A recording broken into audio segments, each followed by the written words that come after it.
This time what we're doing is we're looking at the cooling fan of a Prius, right? So what it does is it pushes air across the battery.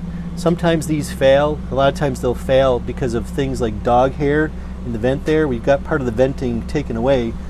On this one, it is working. I can feel a little bit of vacuum there pulling this way, and then at this end I can feel a little bit of air flowing out here as well. So we do have air flowing across the battery. But I want to show you, how would you diagnose this? So we have the amp clamp on here, and you could do this without a wiring diagram. All I did was just look for what looked like a motor, what do you call it, waveform. So if we look at a scan tool here, you can see the motor waveform. Right? You see all these little spikes going across. In fact, this looks an awful lot the way General Motors fuel pump looks. We got the little soldiers on a hill.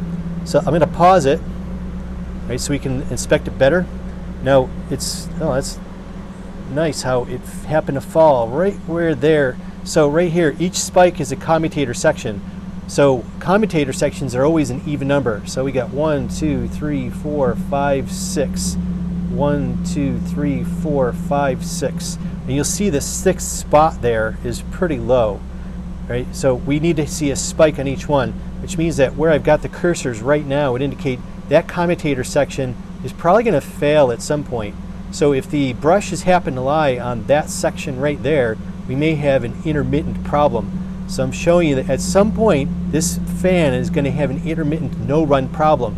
And of course, as it's going down the road and you hit bumps, it may move the fan enough, the commutator section, to get the fan to run again. But at some point, if it's just sitting there, it may at some point not run. So we're looking for this fan will fail in the future. Could be a year from now. So, all right, our settings here, we got 20 amps there. We got 500 milliamps here. I have it on the higher amperage setting, so that way I can show it bigger to accentuate it more. Thanks.